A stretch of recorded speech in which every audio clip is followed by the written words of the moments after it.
This is for We the People News. I'm not an attorney, don't care to be an attorney. Always look around you and never just straightforward for the outside forces to be able to protect yourself against them. I'm not an attorney, don't care to be an attorney. This is just a learning thing for everybody just to kind of open their eyes and see what benefits them the most.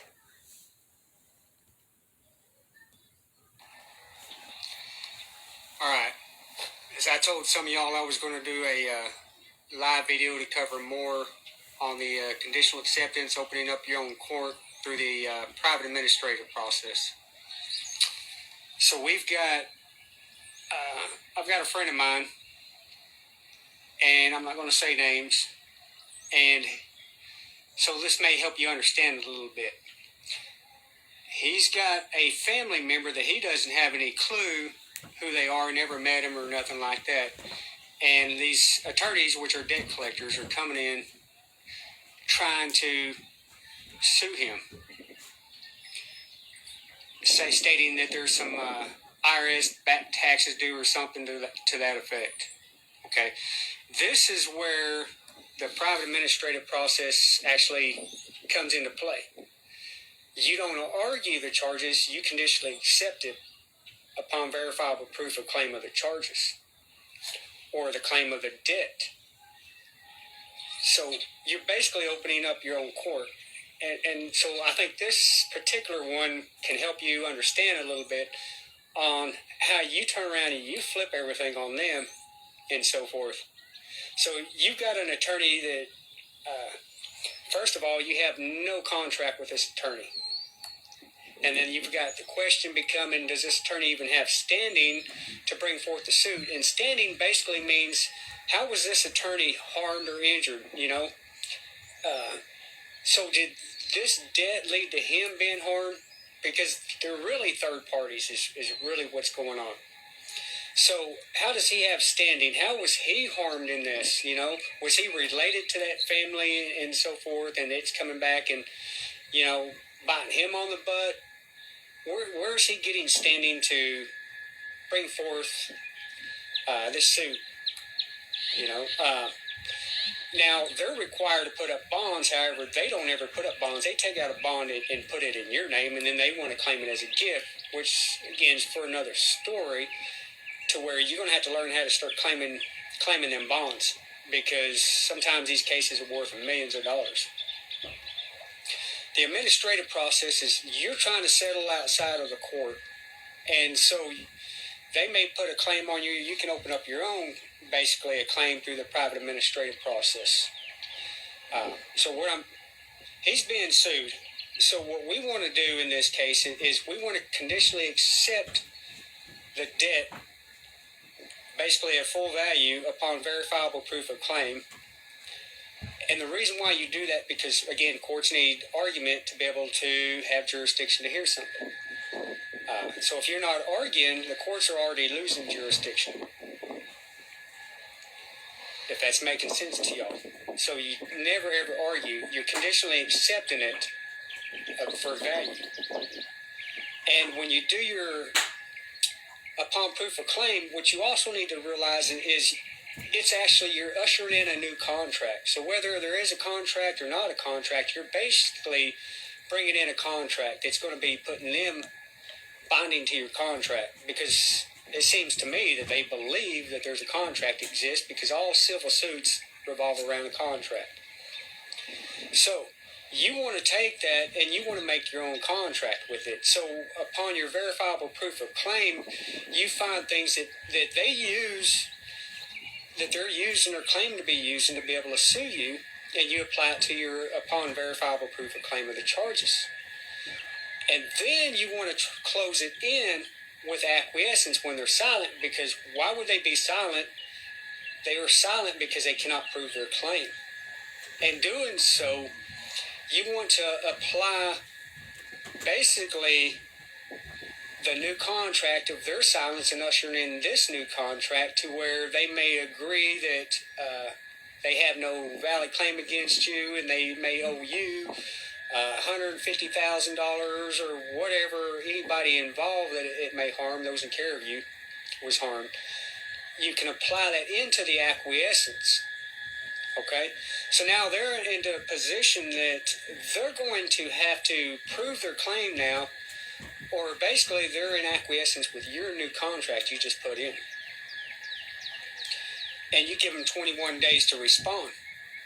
When they do not respond, and that's what every court is administrative, and they're basically all doing administrative. Everything is done by the administrative processes, notices, notice of fault, notice of default. Then they come into these courts and get a judgment. But what you find out is half the time they're not even following their own rules, their administrative rules. They're not going and noticing 1, notice 2, notice 3. They'll just turn around and notice you for 21 days, and then they don't even wait the actual 33 days to be able to even bring you into court to even get a judgment on you.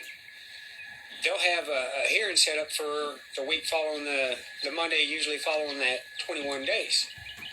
Well, they're required to have 33 days, because you've got 3 days usually for each processing. So it's going to be a minimum of 33 days, even though they're saying 21 days. So again, they're not even following their own rules when they do that. Now you're renegotiating the contract offer, basically, because they're trying to sue you, and that's a contract. A lot of times that's the contract offer. And so you're going to turn around and you're renegotiating their contract offer upon verifiable proof of claim. And you box it in with a conditional acceptance, and your conditional acceptance upon proof of claim and their silence. Once they're silence, then whatever the terms that you put into that contract, they now become bound to it. Hope I'm making sense to y'all. And so when they're bound and they haven't responded properly, and make sure you put in there respond properly in writing, and set your own terms, or maybe you can do email. I like to do writing or whatever. But specify specifically how you want them to respond. And see, that's what the courts do. If you look at the summons says to respond properly in writing. So you use the same process back on them. That means they are not going to be able to contact you through email, phone calls, nothing like that, because they're not following the proper rules that you set in place for that contract. They're ignoring it, and they want to try to call you or something so they don't have to respond in writing, especially if you do good and you box them into your conditional acceptance upon proof of claim, and they can't respond. They're like in a situation, well, son of a bitch, or shit, man, this guy's about to get me into a binding contract. I was trying to get him into a contract or trying to modify an original contract, and this guy's flipping it around on me. So this is why it's important to do the administrative process. And so you've got the commercial administrative process, then you've got an actual claim doing basically like the administrative process. The difference is if a man or a woman is making a claim that you harm them or so forth, you're basically going to be doing the administrative process, but you're not going to be doing stuff like notice to agent, notice to principal, and notice to principal and notice to agent, and greetings to Mr. State Bank or whatever it is. It's going to be more like greetings to a man, Bob, who at times acts in capacity of. You're now calling out the man and moving past all the bullshit of these entities and dealing man to man. It's almost like the phrase, I'm speaking to you man to man or man to woman, You're knocking off all them titles and so forth, and you're directly communicating with another man or a woman. And that's how you bring into a claim, and you're pulling them out of their courts that are protected by their own rules of civil and criminal rules of procedure that they use. And if any of you've been in court, you know that they don't abide by their own rules 9 times out of 10. And you go in there, you can try to argue something with facts, and 9 times out of 10, you're going to lose. 1, because you argued, but, 2, they can change the rules as they go. Why is that? Because those are laws that are common to them. Man has laws that are common to to us. And that's basically what common law is. Common law is laws common to I. And when you ask for common law in their courtrooms, you're saying, well, I need my common law rights. So they're going to give you their common law rights. Their common law rights is laws that are common to them, which is civil rules and criminal rules of procedure. You just don't know. You thought you were asking for something, but you were getting something totally different than what you were asking for. So let me get back to the private administrative process. You're basically opening up your own court. You want to beat the court case before you ever go to court. That way, when you go to court, if you operated it and done it properly, the case will be thrown out, or you can win. And we'll get back to this private administrative process, to where this gentleman has got an attorney coming in and suing him for a relative he has no idea over back taxes. Okay? Now, since there's no contract, and it's not possible for this guy to even harm in any way this attorney, or this attorney can even prove that he was harmed, he really doesn't have standing to bring forth the suit. He's playing on the stupidity of the people to either, and mainly most people are silenced, or they get scared and they make a phone call. Well, making a phone call is not responding in writing. And so they'll play games with you and say something like, well, let me look at this over and I'll call you back and blah, blah, blah. And then you don't hear from them, or they'll drag it out past 21 days and then they'll get a default on you. So the question becomes is, when you enter it, he sends that contract offer for you to contract because you don't have a contract by the summons. You're conditionally accepting it upon proof of claim. You've taken away the argument. You're there to settle it. Now he's going to have to prove his claim. Now here's where you understand, where you have a PowerPoint to where he's trying to make money off of this man, but you can make money off of him as well. Okay? You send this conditional acceptance, and then into it, you're going to apply your fee or your terms to that contract through the private administrative process. You're going to send it to him, notice 1, then your notice 2, which is notice of fault, and then notice 3 of notice of default. Okay?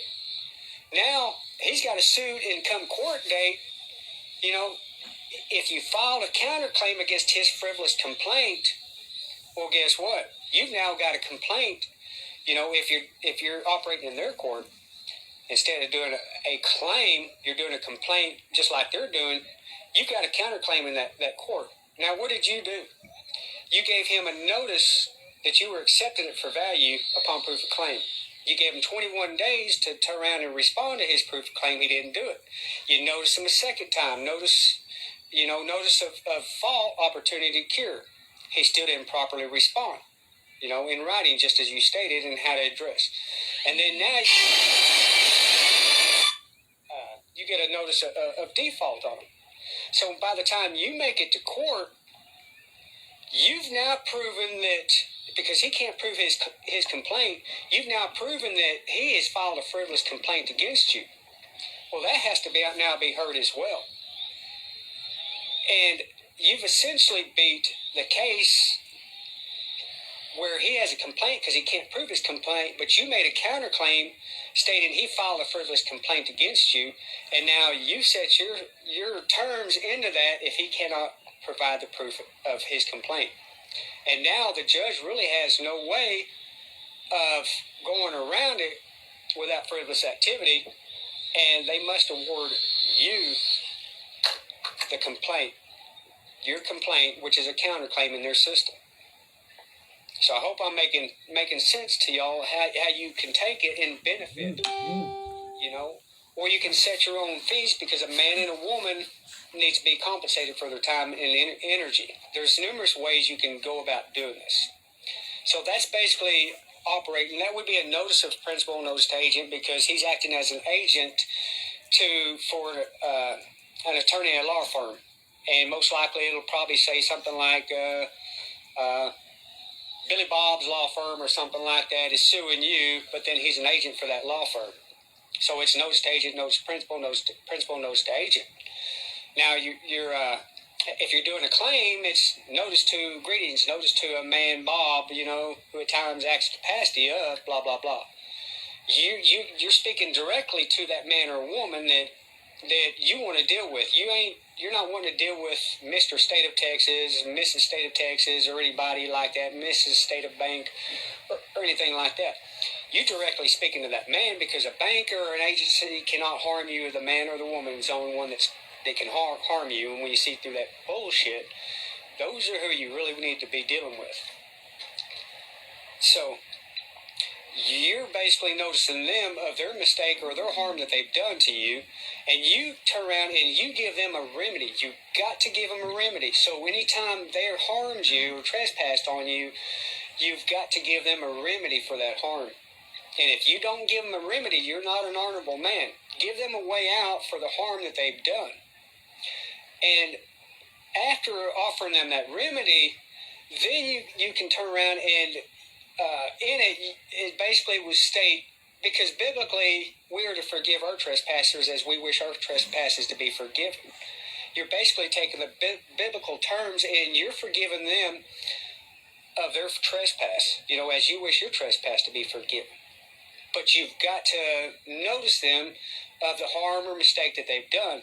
And once you notice them, they can no longer use that it was not willful or intentional, because now they've been, or in good faith, because as you know, a cop can shoot somebody and it's claimed in good faith, or these attorneys love to use it was in good faith and so forth.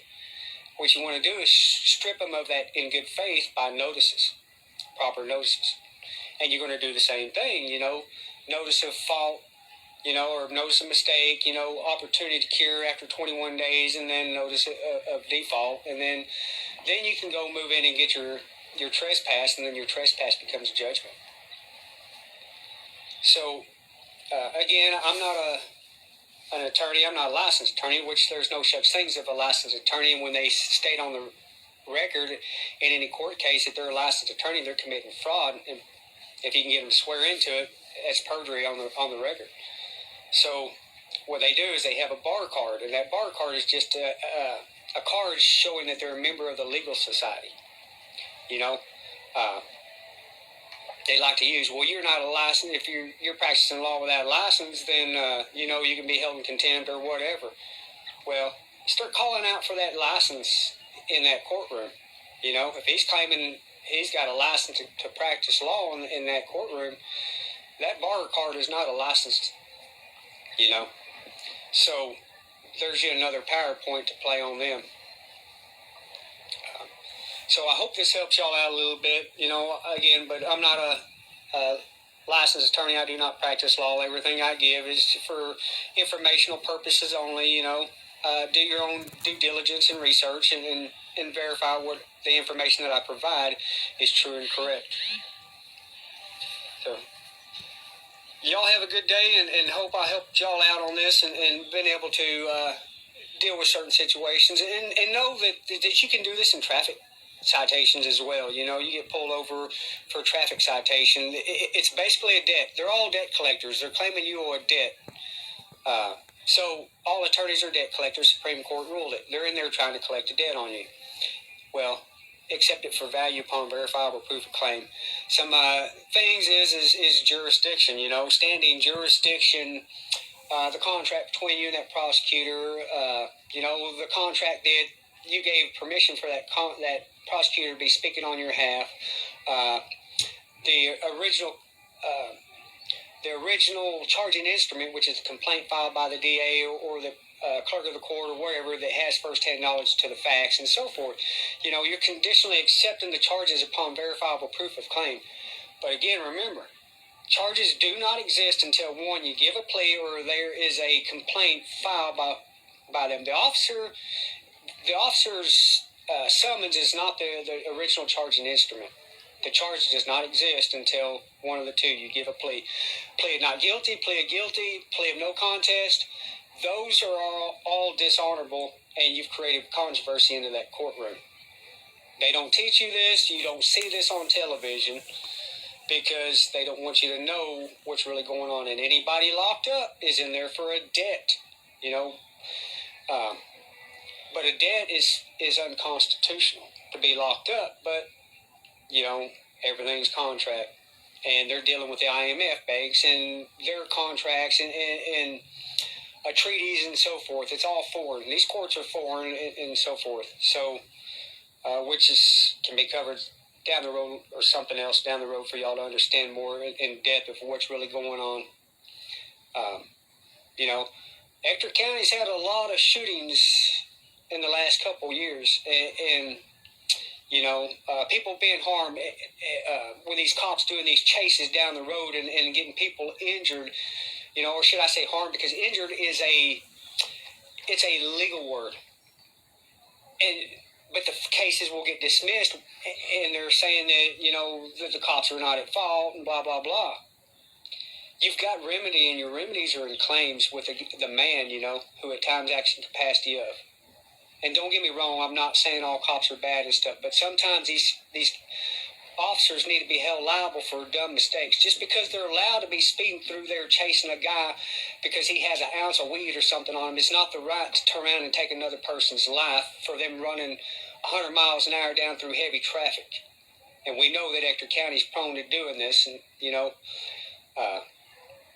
but you got to wake up, people, and things are not going to change until you learn to be the man and the woman and start holding these people accountable, these men and women accountable that's harming you or your family or your loved ones, or you lost, you have a financial loss, or you have a loss of a loved one or some forth, something to that effect. You're not going to generally win into the courtroom because the officers are contracted and they protect the bar association, and in return the bar scratches their back. So that's basically what's going on, or they're playing politics, you know. When I say politics, maybe you'll find an officer actually going down, and that's because the public outcry and so forth, and they're playing politics with it. The duty is not on the police officer to protect you, and it's a numerous Supreme Court ruling, so you got to know that as well. It's not their duty to protect the public. Well, if it's not their duty to protect the public, then what is their duty? Who's their duty to protect? Why are you paying taxes to an agency and their duty is not to protect you? Questions you start asking yourself. And also take note that FRN notes have no value. It's basically playing monopoly money, and it's another debt note. And so how can you pay a debt with a debt? So another question to start asking yourself. You know, and also the other thing in the constitutions is a state cannot require payment in anything other than silver and gold. So when they're bringing in you to make a payment, you know, wait a minute, how are they requiring payment when they can't require anything except silver and gold?